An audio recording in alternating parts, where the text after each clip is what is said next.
Assalamualaikum warahmatullahi wabarakatuh. Kembali lagi bersama Davata TV. Oke, kawan pajak yang luar biasa.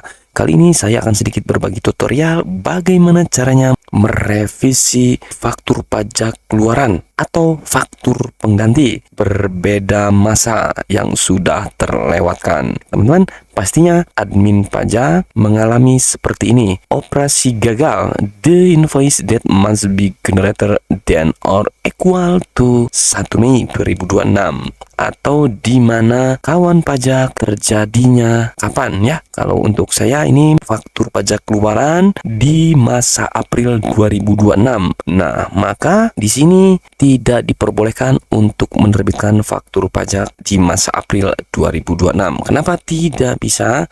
Karena saya mengeditnya di atas tanggal 20 Mei 2026. Untuk kasusnya seperti ini teman-teman ya. Apakah kesalahan atas nama barang, kuantiti, dan harga? Maka teman-teman dapat merevisinya menjadikan faktur pajak keluaran pengganti. Lalu bagaimana untuk masa dan tanggal penerbitannya?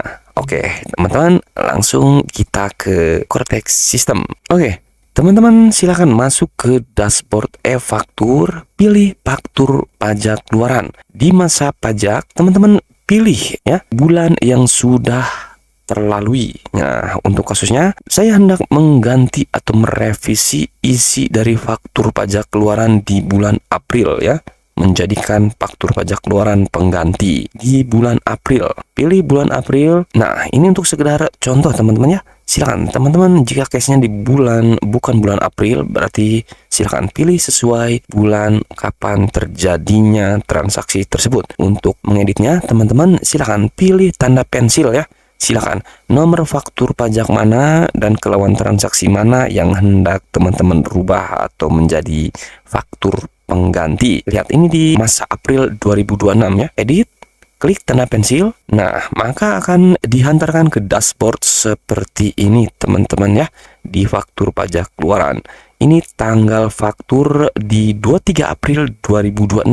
Ini jenis faktur normal teman-teman ya, sebelum diganti. Lalu scroll ke bagian bawah teman-teman. Nah, silakan teman-teman ganti. Nah, scroll ke bagian bawah, ketuk edit yang ada tanda pensilnya. Nah, maka teman-teman akan dihantarkan ke menu dashboard seperti ini. Untuk faktur pajak pengganti hanya boleh nama barang, satuan, harga satuan, dan kuantiti yang dapat dirubah teman-teman ya. Silakan setelah semuanya selesai dirubah atau direvisi, teman-teman ketuk simpan. Ya, akan dihantarkan ke menu dashboard di paling atas teman-teman ya.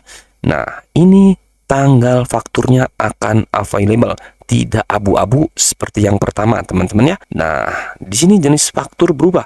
Pengganti masa pajak April 2026. Ini 23 April. Di sini bisa diganti. Kapan terjadinya perubahan atas faktur pajak keluaran pengganti? Di sini kapan terjadinya teman-teman ya, di 23 April ini kapan terjadinya. Jika teman-teman merubahnya di tanggal 25 Mei 2026, maka teman-teman tidak bisa ya. Di sini tidak bisa karena backdate itu hanya berlaku untuk 50 hari ke belakang. Untuk masa faktur pajak April berarti hanya bisa dibuat di 20 Mei 2026. Selebihnya tidak bisa ya. Nah, silakan diganti. Untuk saya ini asumsikan di tanggal 1 Mei 2026 ya.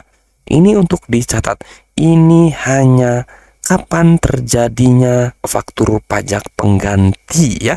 Ini jenis faktur pengganti dan masa pajak pelaporan akan tetap di bulan April. Untuk tanggal faktur ini mengikuti kapan terjadinya transaksi atau penggantian faktur pajak keluaran. Jika sudah tidak bisa menerbitkan faktur pajak sebelumnya atau backdate ya teman-teman. Jika bulan April tidak boleh menyamai pada saat upload faktur pajak normal ini. yang kita tahu tadi di 23 April 2026, saya merubahnya di 25 Mei 2026. Ini akan berubah, teman-teman ya, di 1 Mei sampai dengan kapan terjadinya penggantian faktur pajak tersebut. Nah, untuk masa pajak pelaporannya dan kredit pajaknya akan tetap di bulan April. Oke, teman-teman. Jadi buat HRD dan admin pajak, untuk faktur pengganti yang berbeda masa atau sudah terlewatkan, maka tanggal faktur akan berubah dan masa pelaporan akan tetap di masa upload faktur normal tersebut terjadi. Oke, silahkan setelah dipilih kapan tanggal penggantiannya, scroll ke paling bawah, checklist dan simpan pengganti. Nah, maka teman-teman akan disuruh mengisi pasprase, simpan, confirm tanda tangan, dan sukses. Oke, teman-teman, untuk mengeceknya, faktur pajak keluaran tersebut dan seharusnya tidak ada di bulan Mei, akan tetap ada terkreditkan dan terlaporkan di bulan April. Oke, silakan teman-teman untuk memastikan, pilih Mei, refresh, dan ini seharusnya tidak ada. Oke, teman-teman, mohon maaf jika penjelasannya sedikit agak cepat dan kurang mudah difahami. Silahkan teman-teman boleh ramaikan di kolom komentar, dan jika ada pertanyaan lebih intens boleh ya, silahkan teman-teman japri di profile YouTube ini. Oke, teman-teman, selamat mencoba dan sampai berjumpa di internet.